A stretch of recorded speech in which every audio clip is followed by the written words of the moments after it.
Hello, welcome back to my channel. We are talking about the DC Comics October 2021 solicitations. So, I've got DC Universe here. I've also got the Newsarama solicitations because there's some variant covers that the DC Universe Connect magazine doesn't cover. And I also have a couple of tweets that I think reveal interesting information about the upcoming stuff. So without further ado, let's begin. So our first element is all black because DC Universe has problems sometimes.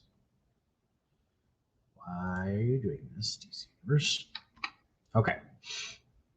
So I'm going to go full screen because it's hard to read. Batman the Imposter, written by Mattson Tomlin, art and cover by Andrea Sorrentino. Let's see.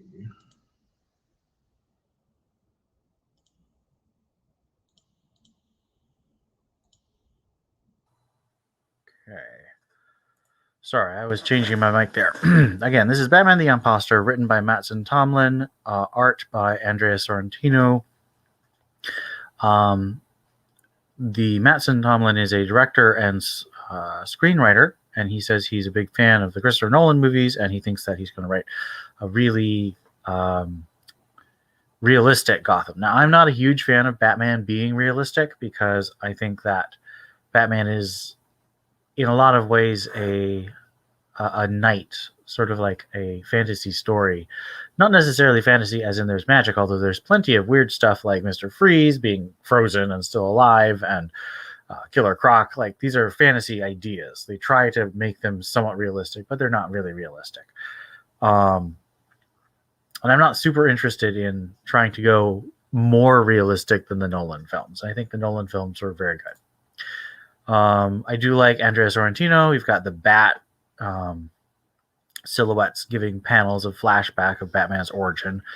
Very beautifully done. Unfortunately, the Batman suit looks a little bit too much like Lee Bermejo, and I am not a fan of Lee Bermejo's Batman design. It just looks too goofy.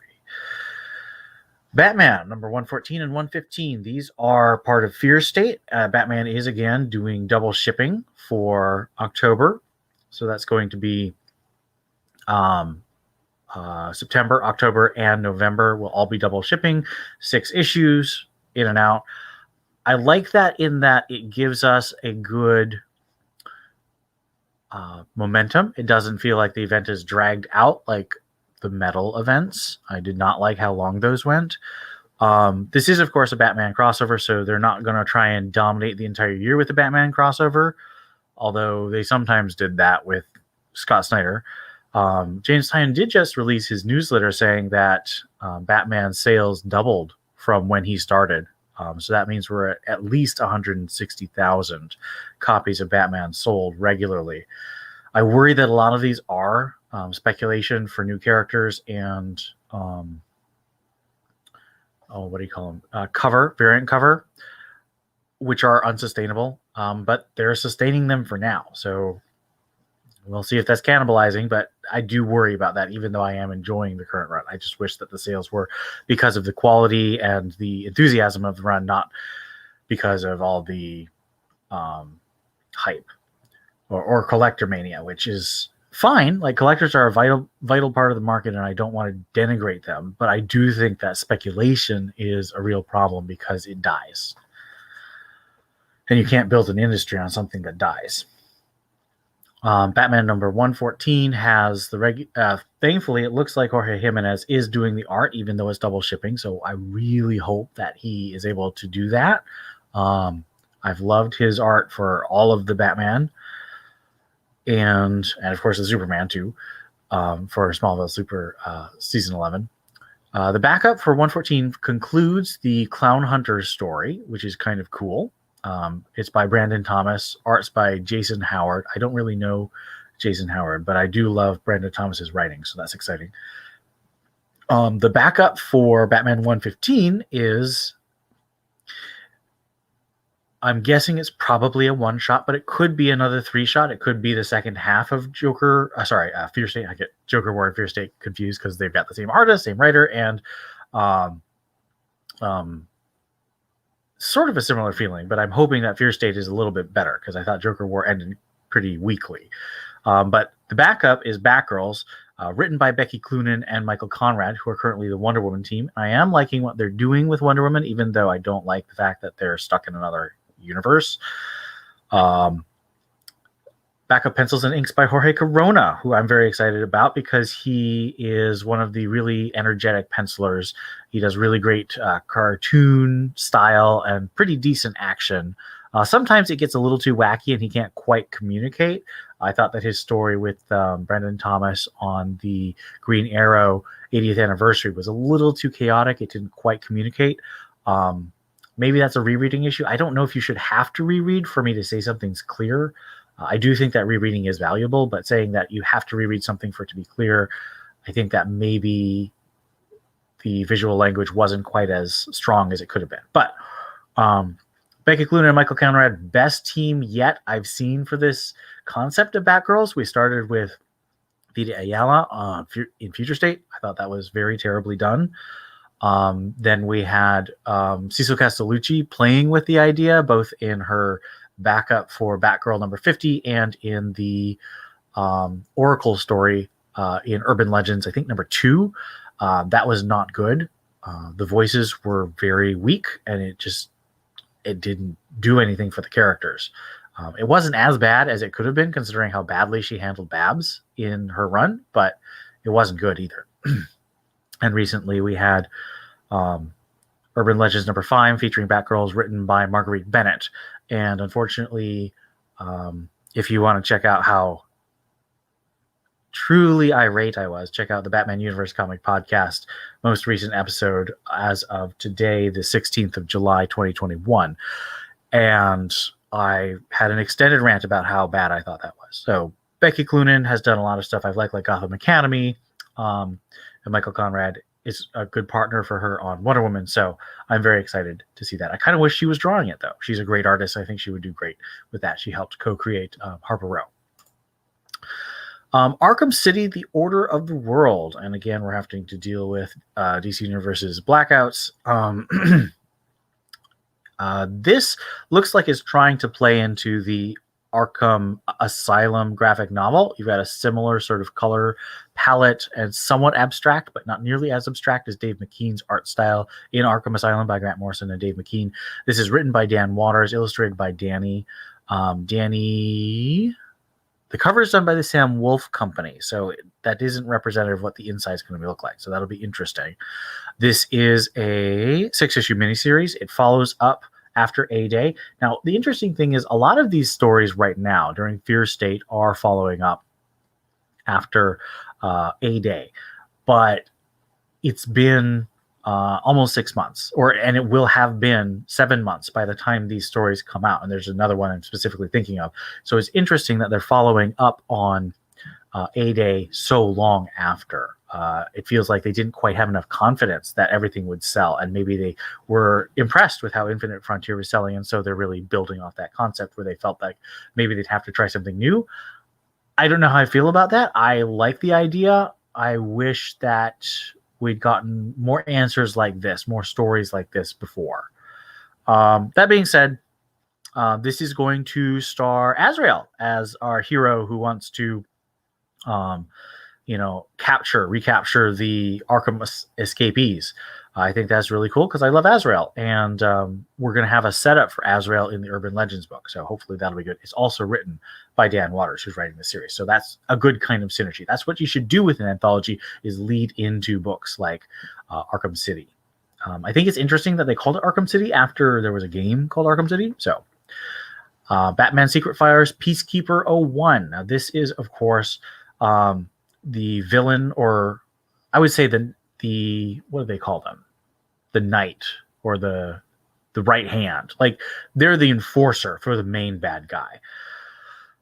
Sean Mahoney is an Arkham guard. He wanted to be a cop. We learned in Joker that Jim Gordon denied him, and that was actually a setup. James Tynion wrote in his newsletter today that Sean Mahoney is from a long line of corrupt Gotham cops, and Jim Gordon got rid of or marginalized as many corrupt cops as he could when he was made commissioner. So Sean Mahoney has a real grudge against Jim Gordon. This is written by James Tynion and Ed Brisson, which probably means Ed Brisson is the one who's doing the dialogue, but the ideas, of course, are going to be James Tynion. He does this a lot. Scott Snyder also did that a lot. I think that James Tynion learned that model from him. I really like Tynion's writing, and I don't like what Snyder's turned into, where he's kind of a name that you slap on something, even though someone else is doing most of the writing. I worry that Tynion is doing that, but he's a little more transparent. And maybe Snyder was transparent. Like he's never really claimed credit, but DC's really loved putting Tynion on, loved putting Snyder's name on things to sell because they do sell. I just, it feels like Snyder often gets lost in the collaborations, whereas I think Tynion has maintained a stronger sense of his creative through line. I could be wrong. I wasn't actually reading as the New 52 came out. I went backwards. So maybe the compression is how I got that impression. More Fear State tie-ins. This is actually a two-page spread. Starting with Catwoman number 36.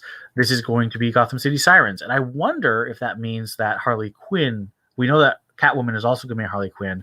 I hope that Ram V and Stephanie Phillips are really collaborating together, because I hate it when you have characters during the same event doing things in different parts of the city that don't make any sense. So hopefully they are collaborating with Tynion as showrunner. I think they probably are. Nightwing, part of the big furor that led to a lot of controversy a couple weekends ago with the new costume for Batgirl, which is basically just Burnside revamped. This is going to be a big story for Babs, and hopefully it does have something to do with Nightwing too. Detective Comics 1044 looks like the parasite that they were fighting with Mr. Vile is back, but there's like lots of them, so that'll be interesting. I could be wrong. It could be something completely different. We also have a backup by Stephanie Phillips, who's writing Arkham. What's it called? Harley Quinn, and this is about Arkham Tower, so that'll be a really interesting choice. David Lapham of City of Crime is doing the backup art. A lot of interesting stuff going on. Dan Moore, of course, is on art for Detective Comics, and I appreciate that Detective Comics is not double shipping at the same time that Batman is. I wish they wouldn't switch back and forth, but I do understand the scheduling. They wanted to give Mariko Tamaki enough room to finish the big story she's telling. And they also wanted her to be able to collaborate with Fear State. So I appreciate both of those goals. I Am Batman number 2. There's a threat that a Gotham vigilante is going to die, and I'm worried it's going to be Luke, because it does feel like there's a lot of negativity about Luke these days in John Ridley's Jace Fox stuff, and that annoys me because I like Luke Fox a lot more than I like Jace. We'll see. Urban Legends number 8. Now, after Urban Legends number 7, which was a future dystopia with 4 stories of different future Batmen or Bats, they don't necessarily call them Batman. We have a Batwoman story by Alyssa Wong. Brandon Thomas does another Outsiders story. I really hope that's not what they were saying. I want Outsiders to be a title by Brandon Thomas, and hopefully Sumit Kumar, because his stuff on Outsiders in Future State was phenomenal. So I'd love to see them reteam. Dan Waters, as I said, is doing an Azrael story leading into Arkham City. And then we've got a Professor Pig story by Christian Ward. I do not care about Professor Pig. A lot of people like him. I really don't like him because I think he's just a pig-themed version of Mad Hatter, and I don't. Mad Hatter, I enjoy the Lewis Carroll references more than I enjoy just the grossness of Pig. He really revels in vile body horror and disgustingness. Harley Quinn, as I said, this is Stephanie Phillips. Riley Rossmo's back on art. He's been taking a couple issues off, but I'm glad to see him back. I love this cover of Harley, Ivy, and Catwoman, the Sirens, and you've got the new character, the Gardener. You've got a Derek Chu variant, and it's Harley and Ivy sort of posing in a really fun way. This series has been consistently fun. I often forget to read it until like a week after it comes out, but it is really fun. consistently a good balance between moral and chaos. And I think that's really well done by Stephanie Phillips. So I'm hoping that continues. Task Force Z. This is the other book I was talking about when I talked about Arkham City. This spins out of A-Day because Bane, of course, died, and now Bane is apparently a zombie. We also have characters like Bloom. I am so unexcited about Bloom. I did not like Bloom, even though I like Jim Gordon as Batman, because Bloom is literally just the Joker with flower themes and lots of goofy arm powers, like the Terminator from Terminator 2. And Red Hood being a resurrected Robin, even though Stephanie Brown is also a resurrected Robin. Some people say she didn't really die, but her heart stopped, so whatever. Damian also resurrected Robin, but he has his own title, so I understand why they're using Red Hood, but still.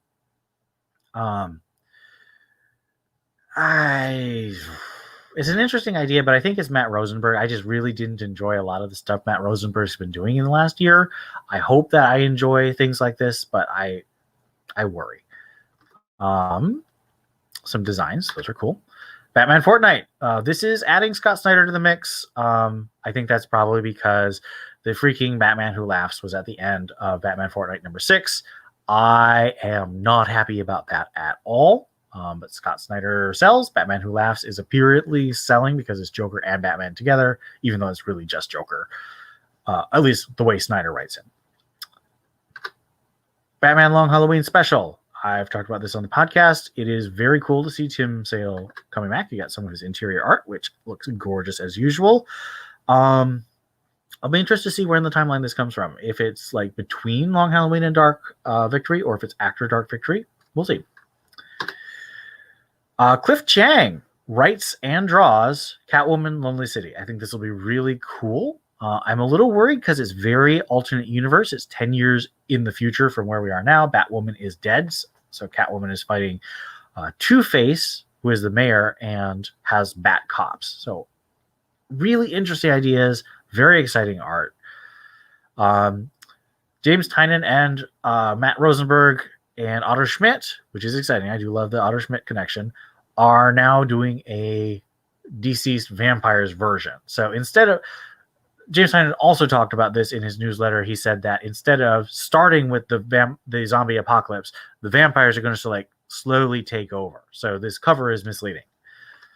And he also threatens that every major hero will become a vampire. So I'm expecting it to be much darker than Deceased in terms of the ending and trajectory, even though Deceased is very dark. It has a hopeful ending. Human Target, a 12-day, it says Christopher Chance, the Human Target, so he's able to take the form and be attacked as his target. That's how he bodyguards.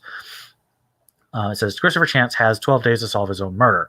Now, Christopher Chance was in the show Human Target by DC. I watched the first season and started to watch the second season. And the second season, I didn't like the first season, but I had DC Universe at the time. Well, I still have it, but it had lots of TV at the time.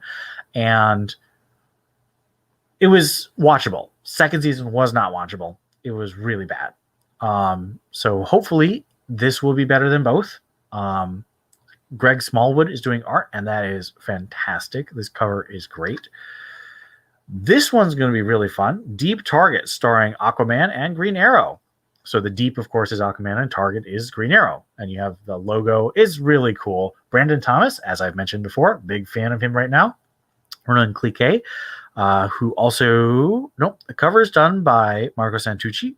So we don't really know what the inside, but Ronan Cliquet has done a lot of solid stuff. He'll definitely be polished. He's very house style for DC, I'd say. But the real cool thing for me is the whole Batman thing. Not the Brandon Thomas, who's written a lot of Batman, but is not Batman.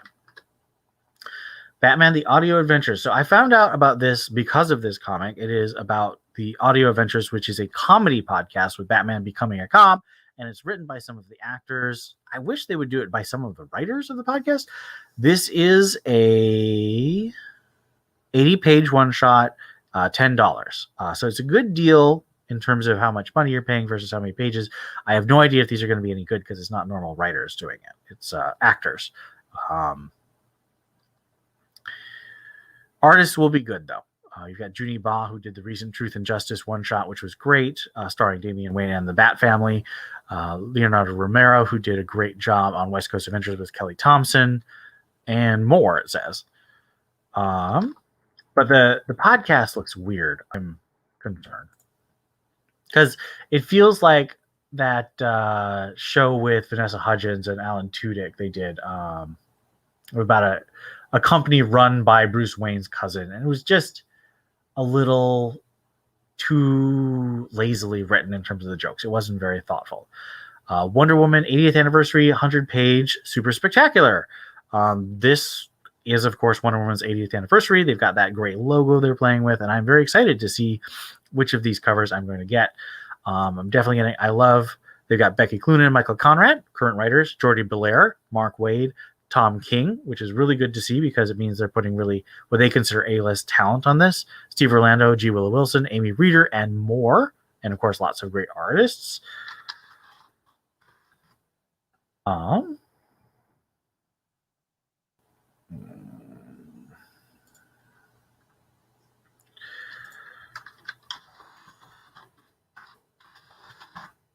Guys, I'm trying to find something. Okay, there we go. All right.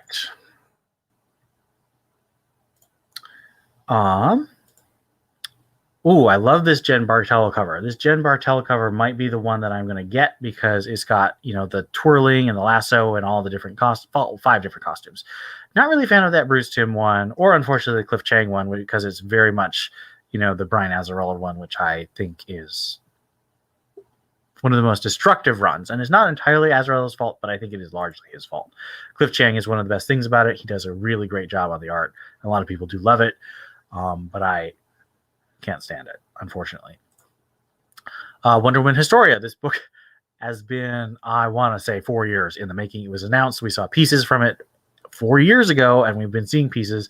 And Jimenez, unfortunately, is not going to be able to do the whole thing. This first issue is 72 pages, so it is roughly the equivalent of 3 different issues. No, yes, about 3 issues. So Jimenez has been doing a lot. It's going to be $8. It's one of 3. So I think it originally was going to be like 4 or 5, maybe 6 issues, maybe 12. But it looks like maybe they're cramming about 3 to 4 issues of content into each issue. This will be really interesting because it's been so long in the making. And it says that Gene Ha and Nicholas Scott are going to be doing future issues. And Nicholas Scott, of course, is one of my favorite Wonder Woman artists, so that'll be really cool. Unfortunately, it's not featuring Wonder Woman. So hopefully Kelly Sue DeConnick can really get me hooked into the other characters, because I like Hippolyta fine, but I don't really care about her the way I care about Diana. And here's some of the gorgeous art by Phil Jimenez. That's amazing. Nubia and the Amazons, written by Vita Ayala and Stephanie Williams. Not Stephanie Phillips. Okay, interesting. Aletha Martinez is doing art with inks by Mark Morales. Cover is by Martinez, so that's cool. We know what she looks like. That is some very cool hair. Reminds me of Steph as Robin. Love that. It's just it's got a lot of personality, so good for her. Young Diana. Now, this is just a collection of the backups on the Wonder Woman by Jordi Belair and Paulina Ganucho. Those have been cute. Honestly, though, it's not as good in my reading as what's it called? Legend of Wonder Woman, which also has very cute young Diana stuff written and illustrated by Renee DeLise. This is just a repackaging of the first issue of Greg Rucka and Liam Sharp's The Lies that started off the Rebirth run. Unfortunately, I think that Year One was a much stronger first arc, but of course, with the double shipping, that's how Rucka wanted to do it. And I think it worked, but it did kind of turn some readers off, or it did halt them. It was difficult. We have pieces of other graphic novels. This is sort of like Wonder Woman. I think it's called Wonder Woman Day that they're planning doing. This is some of the horror stuff by Joe Hill and DC Horror. They've been doing a lot of that. Now, here's where I'm going to have to go for the other one. So I'm going to start with Action Comics. Action Comics. Okay, so Action Comics 1036. This, of course, is Philip Kennedy Johnson and written by Sean Lewis. I'm guessing that is the backup. Yeah. And this. So I haven't been reading Superman that much. Aquaman the Beginning, Brandon Thomas. Very interesting art team. Love this cover.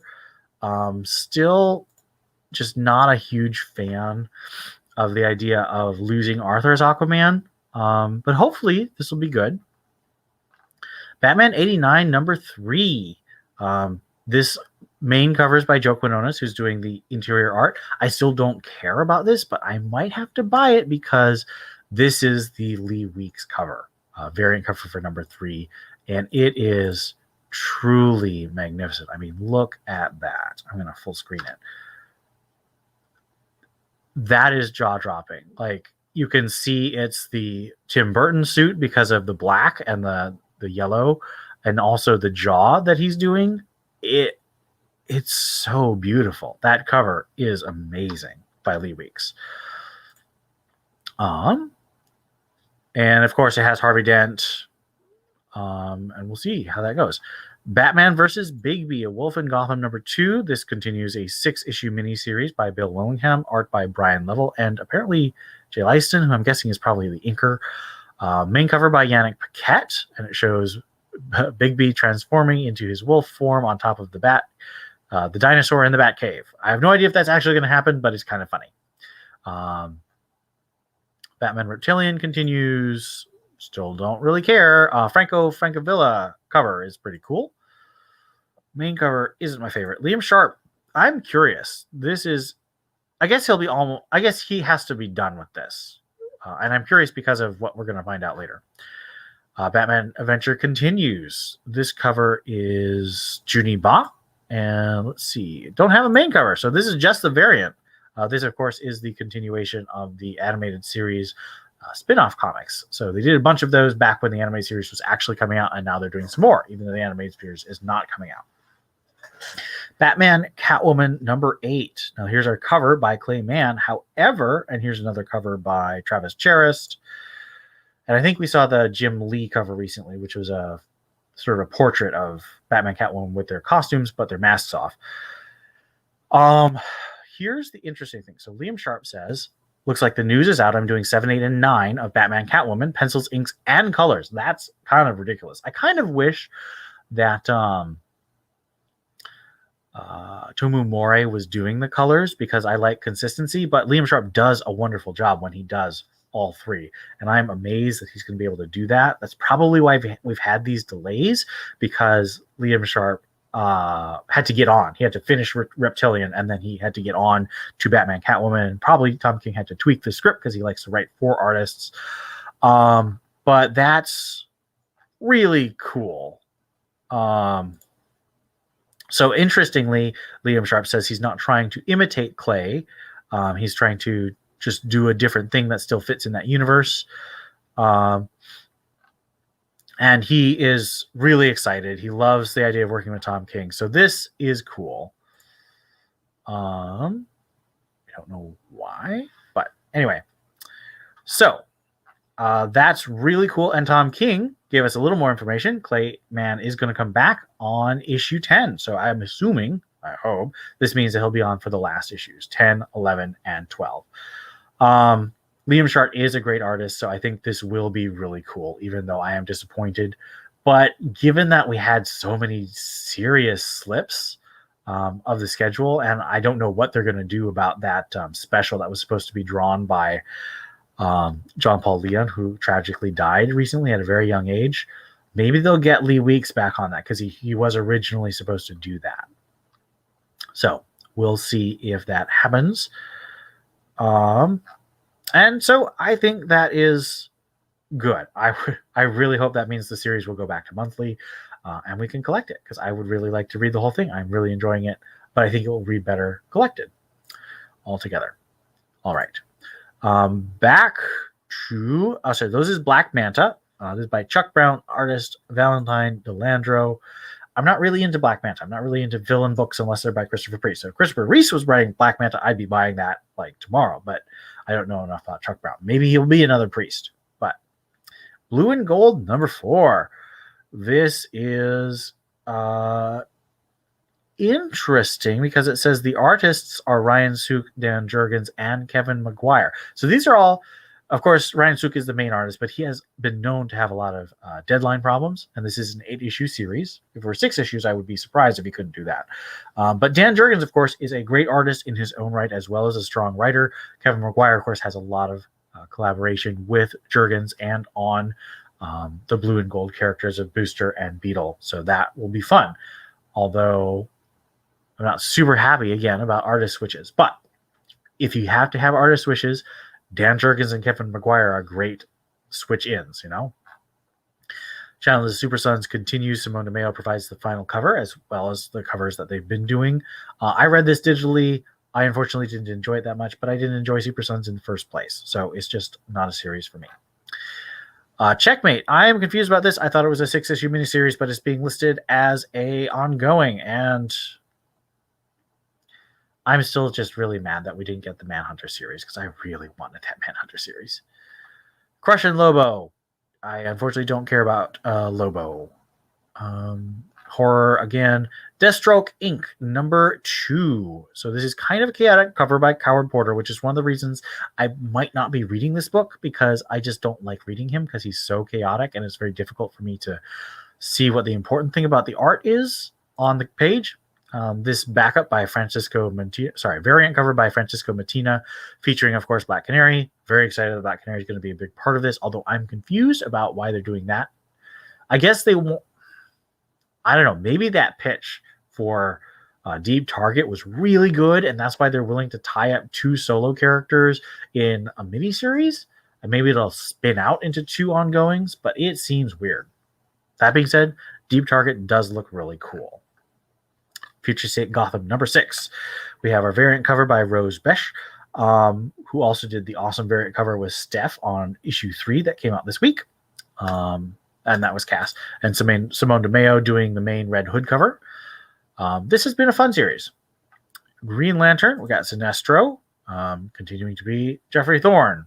I continue to not read Green Lantern because I just don't read Green Lantern very often.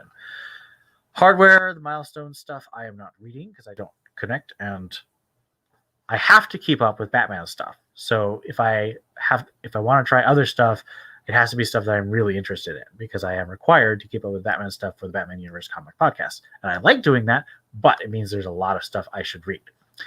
Harley Quinn animated series tie-in. This is issue 2 of 6. So the artist is Max Sarin. He's doing the cover too, so that is what they're going to look like. Really a lot of Gotham City Sirens marketing. So we've got Ivy, Harley, and Catwoman on this cover, even though they are very different than the original Gotham City Sirens. But to be fair, Harley and Ivy and Catwoman are different characters than when Paul Dini started that series. More milestone. Really great art, looks like. Justice League, still not reading it. Great picture of Naomi, though. Big fan of that. Who is that? Ooh, Sumit Kumar is on there. Oh, he's doing that for Ram V, though. Covered David Martez. Although that's the variant by Alexander Lozano. Justice League Infinity number 4. This continues the animated series spinoff. I will be curious to see how that goes. But I didn't watch a lot of the cartoons, so I'm not really following a lot of those. Justice League Last Ride number 6 of 7. This is Chip Zdarsky's story with artist Miguel Mendonca, cover by Derek Robertson. But this, again, is the variant. I don't know why the main covers aren't ready this week. Legends of the Dark Knight 6 writers Becky Cloonan and Matthew Rosenberg. So this is a dual story. Artists D.K. Ruan and Kian Tormi. I believe John is Irish, and he did some Batgirl with, I think he was with Castellucci. Yes, because he did that virtual reality arc that was very strange. Mr. Miracle Source of Freedom is wrapping up. Pennyworth. I hope this is good, but I just don't. I didn't like the show very much. I love the casting, but I didn't like what they wrote for him. Robin number 7. Simone DeMeo provides a really cool manga romance that Robin is reading with himself and Flatline. who apparently is going to be his girlfriend, and that'll be interesting.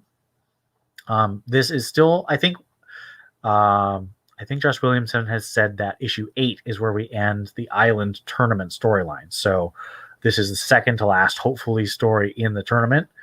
I am not hating the tournament. I'm kind of liking it, but I do wish he would get back to Gotham. Although we do have issue number 5, which is the interlude, which connects Damian to the other Robins, including Steph. Ruby Justice League AU. Not connected enough to Ruby to know. Scooby-Doo Shazam is wrapping up. Clayton Henry is doing cover and interiors. It looks like Billy is taking off the lightning bolt. I just don't like where this is going because it seems like it's going to be really against the idea of Shazam as a hero who can make the world better with his optimism and good spirit and good heart. It looks like he's going to screw up and not make the world better and quit, and all his family is also going to lose. So there's not going to be a good Shazam. And I would not be surprised if we end up with like an evil or worse Shazam as a result of this miniseries. But first issue isn't even out, so I cannot say from anything. More Milestone. Again, really cool art. Covered by Carrie Randolph. Of course, it's great. Suicide Squad. I have sort of given up on this book just because Suicide Squad is a tough sell for me at these times, and in general, just because it's a villains book, and I don't like books that kill characters, and I think Suicide Squad should kill characters, so it's a book that I think should not appeal to me. Suicide Squad King Shark. Now, this could be fun because I really like... I love that cover by Jorge Molina with Defacer drawing King Shark. Oh, man, that's hilarious. So King Shark by Tim Seeley, artist Scott Collins. That'll be really fun. And the Defacer, I'm looking forward to this. This sounds hilarious, and I love the Defacer, so that'll be cool. Superman 78, number 3. So this is Amy Reeder doing a cover of Superman Trapped in the Fortress of Solitude. Writer Robert Venditti. This is, of course, a spinoff to the movie of 78. I am very excited about this because Robert Venditti wrote such a wonderful Man of Tomorrow series. That was basically a mini-series of a bunch of connected one-shots that all tied together in the end, and it was really well constructed and a lot of great art. And, of course, we have the Lee Weeks cover, and I'm just going to full screen it again because I am getting this cover because I like that Amy Reeder cover, but this of Superman reaching down to Lois sitting... It is just so heart-stoppingly lovely. It is Superman and Lois, and it's so good. Lee Weeks, he should draw so much stuff, and I love that he is drawing so much stuff, but I wish he was drawing even more. And this variant, I think, is actually for the second issue, and it's Brian Hitch. That's really cool. I don't know if I'll get that, but it's really cool because I don't remember the cover for number 2. But if that's the variant, I'll be tempted. Superman versus Lobo. This is co-written. Tim Seeley and Sarah B. Artist Mirka Andolfo. Again, I don't care about Lobo. I'm less likely to try this than King Shark, which is kind of hilarious because I do prefer Superman to King Shark. But King Shark has the Defacer connection. I really liked her in the Nightwing run. But the humor of this cover is great. Superman, Son of Kal-El. This is John. That cover is John Timms. That's a really cool cover. Is that the variant? I can't tell if that's the variant, but that design is awesome. That's really cool. Teen Titans Academy, number 8. This is still about Red X, and I still don't care. And I really wish this title wasn't happening and we get a normal... No, I actually like the idea for this title a lot, except for the Red X stuff. The Red X stuff is super uninteresting because it's stealing so much time from the characters, and I just want the characters to be written by someone not Tim Sheridan. Batman Scooby-Doo. This is a Shawley Fish episode, and it looks like Ace the Bat Hound, so that'll be kind of funny. Some deer stalkers on, looks like Alfred and Daphne, so that... Shawley Fish is just really funny, and I kind of wish he had a different artist because Dario Brizuela is good, but he tends to, like, get the eyes of his characters a little wacky, especially in things like the Archie Batman 66 crossover, which I was just really not a fan of, largely because of the art. The Flash, like Justice League, I just don't read a lot of the Flash. Joker Winter 8. Now this solicitation sucks. This solicitation almost sounds like James Tynion hasn't been able to write the book yet, or there's too much that's going to happen that they don't want to spoil. I don't like the solicitations. I love this cover of Daughter of Bane Vengeance fighting Joker. Really good. That's Kia March, main artist, and Sweeney Booz on the backup, starring Punchline. This is cover, I want to say Jorge Molina. Yes. No, that's Francis Manapul. Or not. They're telling. Okay, that's the Francis Manapul cover because that's his signature. This is the James Stokoe. So this is a very cool cover of a dead GI on a horse and Jim Gordon trying to protect people in a war zone. That's very interesting. Stokoe and Tynion have a good connection, and that'll be interesting. And of course, a Punchline backup. I want to say by Aki Bright, but I don't recognize the style because I don't know. Joker Puzzle Box continues. More Matthew Rosenberg. Nice House on the Lake. I tried the first issue of this. It was just not my kind of thing. Swamp Thing. I really do want to read this when the whole thing comes out. I want to kind of read it all at once because I don't know if I would be engaged in a Swamp Thing month to month. Titans United by Cavan Scott. I still don't understand this title, but it has Hawk and Dove, which will be cool. I don't see Dove. Oh, there she is. She's being captured. Not great. Wonder Girl number 5, Joelle Jones and Adriana Mello. Of course, Joelle Jones is no longer doing art by itself, and it's been resolicited from the previous month, so that's not great. Wonder Girl number 6, they're trying to do 2. Artist Leila Del Duca. I do not understand what they're doing with this series. They're going from Jones to Mello to Del Duca.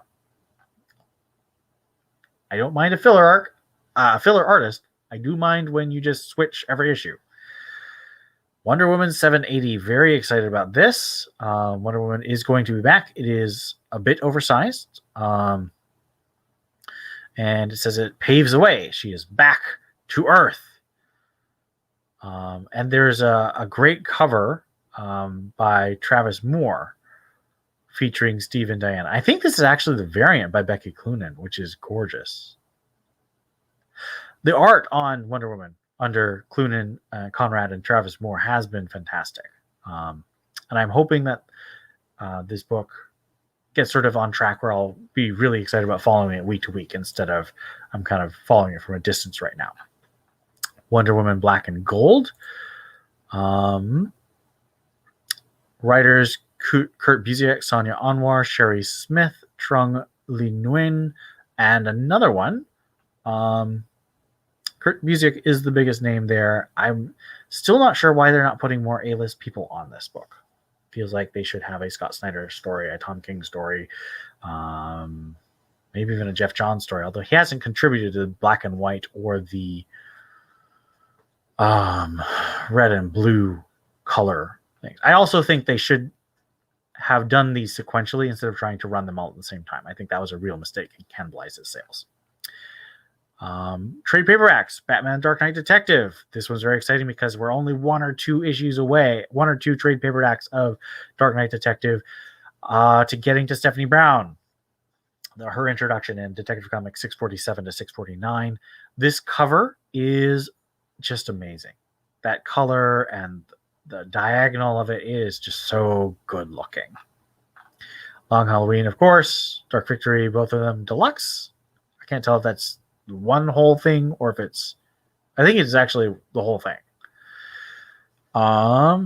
Omnibus of Batman Teenage Mutant Ninja Turtles, written by James Tynion, artist by Freddie Williams II. Catwoman.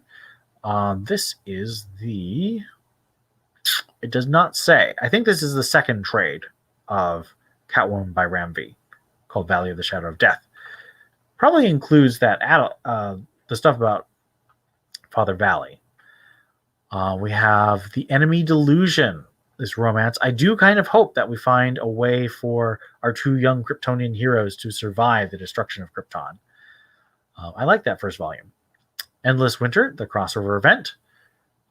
Suicide Squad, Superman the Authority, 4-issue miniseries, and that's 136 pages divided by 4 is 34. So 34 pages per issue.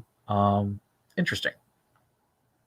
Superman, The One Who Fell. This is the first volume of Philip Kennedy Johnson run. Leads into the Tom Taylor run that's coming.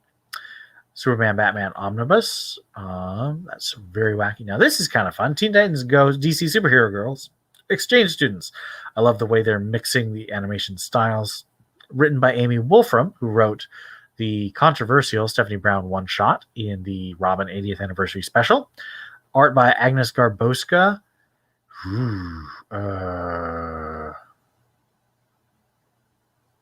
I don't think she's going to do the thing she did in the Catwoman story that really freaked me out, which is like so much fan service, because this is for kids, but I really hope not. So Starfire is going to hang out with her sister, and I don't know. That's cute. I think it's kind of a cute idea. Batman Scooby-Doo Mysteries. This is the trade paperback of the first half of the series, 1 through 6. Dreaming Waking Hours. Is this... Oh, okay. So it's 1 through 12, which I assume is probably the whole series. And the art for that has been really good. Green Lantern Season 2, Volume 1, first half of the series, Swamp Thing Becoming. And this is... Oh, so this collects the Future State issue as well as 1 through... So it's basically treating it like a 12-issue miniseries. That is kind of cool. Truth and Justice trade paperback, issues 1 through 7. So that's kind of a lot. Silver Age Omnibus for Wonder Woman. And that brings us to the end. Let's double check and see what this says. Yes, that is the entirety of October solicitations. So a lot of cool things. Hopefully I provided some added value in going through and adding some tweets and some speculation and my own reactions. I am looking forward to a lot of things. I don't know if I can pick out just one thing. Definitely Superman number 78. Superman 78 number 3 with that variant cover by Lee Weeks. I'm expecting the interior to be amazing, and the cover is just such a beautiful, just such a cute. I bought Superman covers just for Lee Weeks. Superman Batman, I bought the cover for that just for Lee Weeks. The story turned out to be good, but I bought it for that cover, and it was so good, and I don't regret it at all, and I won't regret buying that Lee Weeks variant cover. So probably the thing I'm most excited about. A lot of great Batman stuff. Hopefully the Harley and Catwoman stuff will coordinate. I think it will, but I'm worried. Just because Nightwing and Batgirl were the major titles that participated in the Joker War crossover, and they did not collaborate at all. Did not work. So I'm hoping that Ram V does better, because he did a great job of collaborating in Joker War. He tied into Tynion stuff perfectly. So hopefully he can tie in with Stephanie Phillips. Stephanie Phillips is also doing a really good job of tying into the current Fear State lead up in Harley Quinn. So I think they're good collaborators. I think it'll work.